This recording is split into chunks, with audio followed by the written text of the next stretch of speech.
update. Am I the a-hole for telling my fiancé I would call off the engagement if he doesn't stop hanging out with my father because of a situation that happened with my ex? Original post. I, 27 female, have a complicated relationship with my dad, 55 male. He wasn't a bad father, but he's been a terrible husband. Growing up, I constantly found my mother crying because my dad had cheated on her again. He'd cheat, she'd lash out, he'd crack jokes to lighten the mood, which made her even angrier. Then within days, they'd be back to normal, until she'd catch him cheating again. I resented my father for this, and my mother somewhat for tolerating it so much. After college, I returned to living with my parents until I could figure my finances out. I met a guy I really liked and he would come over to my parents' house most of the time. He and my dad got close pretty quickly. They would hang out together a lot, going on fishing and camping trips together. I thought it was nice that my father and my boyfriend were getting along so well until I overheard them one day talking about their latest adventure. From that conversation, I realized their trips weren't just about fishing or camping. They were picking up women together. Essentially, my dad was encouraging him to cheat on me but just be discreet about it. They tried denying it, but I wasn't fooled. I broke up with him immediately, and my relationship with my dad got even worse. I moved out some months later and rarely visited. My apartment was only a 20-minute drive away from my parents. But even then, I visited just a handful of times, mostly because of my mother. Now on to the current situation. I met my fiancé, 26 male, some months after my last relationship, and we dated for a year and a half before he asked me to marry him. I'd already introduced him to my parents and they'd met a couple more times. He knew about the situation with my ex and why my relationship with my father was strained. We got engaged a month ago, the week before Thanksgiving. When I informed my mother, she begged us to come spend Thanksgiving weekend with them to celebrate. She used the fact that we drifted apart so much, and my fiancé convinced me, so I agreed. On the first night after dinner, my dad invited my fiancé to go out on the porch to drink beer and chat. My mom and I decided to join them. The conversation was mostly about their mutual love for football. After an hour or so, it got tiring, and I wanted to sleep. My mom had already gone off to bed. When I told my fiancé, he told me to go ahead and said he would be with me soon. I felt very uneasy about leaving them alone, but I didn't want my fiancé to feel like I was monitoring him. My fiancé accidentally woke me up when he finally came to our room in the middle of the night. When I asked him why he was coming to sleep so late and what they were still talking about for so long, he replied, "Football, of course." I didn't press further. All weekend they hung out constantly. My fiancé helped my dad with chores and ran errands with him. When I brought it up, he said he was just being polite. Fast forward to yesterday, my fiancé casually informed me he would be going on a camping trip with a friend. This isn't the first time he has gone camping since we got together, but I got suspicious because he became evasive when I asked who he was going with. When I pressed, he finally admitted he was going with my dad.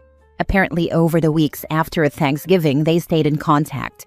They'd even gone to watch a football game together without me knowing, because my father said I would make a big deal out of it. I lost it and told him absolutely not. I reminded him what happened with my ex. He said I was being paranoid, that my dad was cool to hang out with, and had never mentioned anything about women. He said my dad didn't force my ex to cheat, so I couldn't keep holding a grudge. That hurt very much, in addition to the fact that he wouldn't cancel the camping trip like I asked. So I told him that he could either stop hanging out with my dad or I would call off our engagement. He got upset and accused me of trying to control him and said that the fact I think my dad can influence him means I don't trust him. We've barely talked since yesterday, as he keeps giving me the cold shoulder. I don't want to be the kind of woman who controls who her man hangs out with, but I feel like I set a clear boundary from the very start regarding my dad, and he knows how it makes me feel. Sorry for the long post, but I felt that the context was important. Am I the a-hole for giving him that ultimatum? Now for the top comments before reading the update. Not the a-hole, but I wouldn't bother with the ultimatum. What is particularly concerning here is that your fiancé is already lying to you and sneaking around behind your back. You're trying to maintain boundaries with your father, and your own fiancé isn't respecting them. He's showing you who he really is, so believe him. A good man would not be lying to you. A good man would not be sneaking around behind your back. A good man would respect your wishes regarding your family. You can't trust this guy, and if you keep dating him, it's only a matter of time before he's out cheating with or without your dad. It sounds like the dad almost likes to groom them into becoming cheaters. I imagine he'll do the same with this man and will continue to try this with every partner OP ever has. My view is that dad is doing it deliberately, so he can say, "See, all men cheat. I wasn't the a-hole. It's just what us men do." Your fiancé is putting his bromance with your father above your comfort. He is already lying to you while embracing a habitual cheater.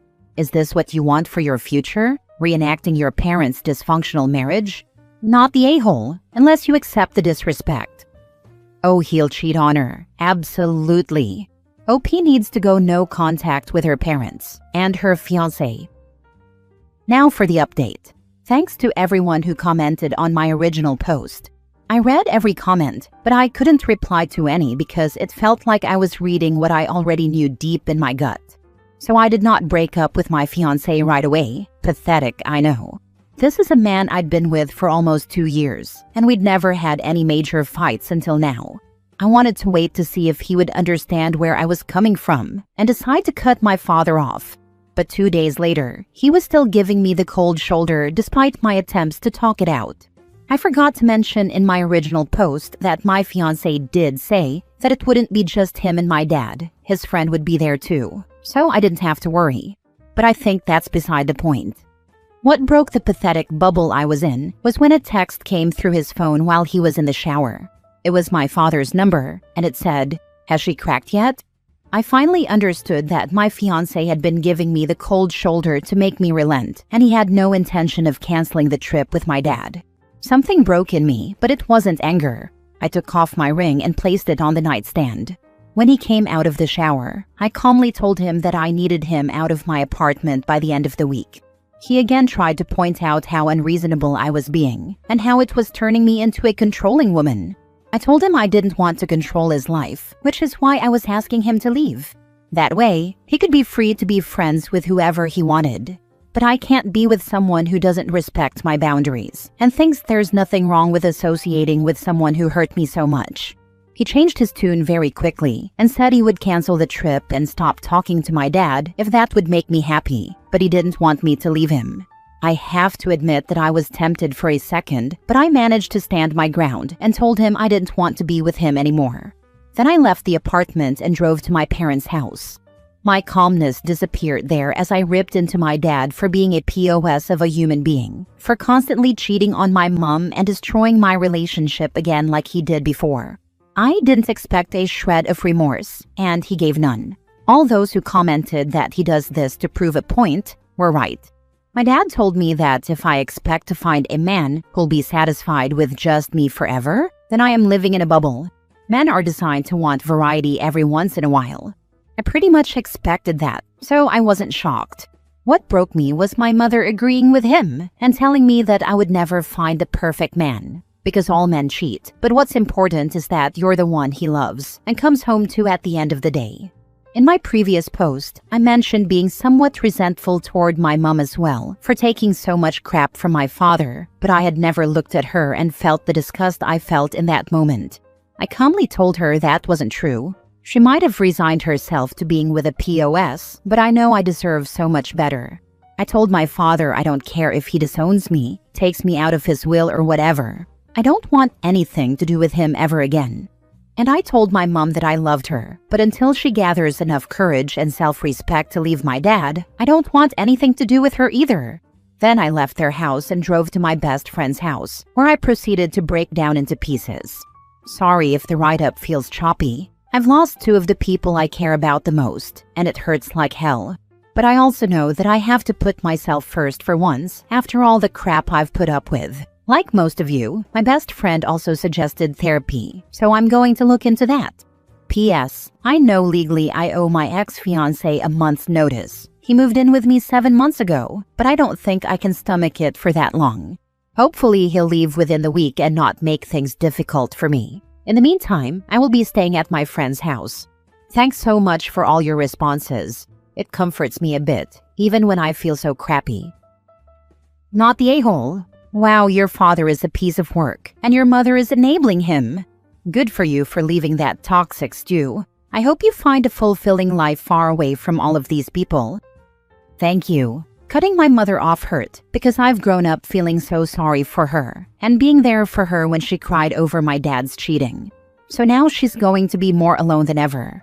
I just pray this will make her realize her mistake and leave my dad. I would welcome her with open arms. OP, you did good. Disappointment and betrayal always hurt in the beginning, but after some time has passed, we will see that this whole situation was actually a blessing in disguise. Your ex showed you exactly who he was. And yes, therapy for sure. When a person has unresolved trauma, the tendency is to keep attracting the same trauma into our lives. You will find the right partner. To be honest, until the comments on my first post, I never realized the pattern. Maybe I've been looking out for douches because both my first two relationships, high school and college, ended with me being cheated on, though those had nothing to do with my dad. I never thought I needed therapy, and neither did I believe in it, but I will surely give it a try. Last story. Am I the a-hole for not letting my best friend take advantage of me? My best friend Diane and I have known each other since elementary school. Diane is dating Roy. He has 2 teens who stay with him half of the time. I'll refer to them as Diane's stepkids. Now on to the issue.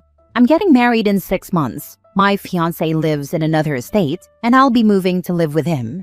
I own a condo, fully paid off, and I'm keeping it so I have a place to stay when I come back for work, meetings, and visiting family. My fiancé also has family here, so I estimate we will be back here every other month, more or less. Diane agreed to hold an emergency key in case maintenance needs to access my condo. I thought I had everything settled until 2 weeks ago. Diane and I met for lunch, and she said she had a proposal for me. Her stepson goes to college near my condo. She said it would be good if her stepson condo sat for me. That way, I wouldn't have to worry about the place when I'm not there. He would pay me a small stipend each month to cover any wear and tear. He would stay with his father whenever I'm in town. She said it would be a win-win situation, as I would be making a little bit of income on an apartment that would otherwise be empty. In a split second, I imagined all the liabilities I'd be exposed to by having a very social college kid living unsupervised in my home. Coming home and having to clean up behind him, complaints from neighbors, and my poor bed. Nope. Honestly, just the idea of anyone living in my home when I'm not there is unappealing. So I thanked my friend for the idea and told her I just didn't want anyone living in my condo. I wanted to be able to come and go as I pleased without worrying about it. She kept pushing the issue, telling me why it was a great idea, while I kept telling her no and explaining why. Finally, she said that on the basis of our friendship, would I at least think about it overnight? I told her that she was basically asking me to take on a tenant and all the financial and legal responsibilities that come with it.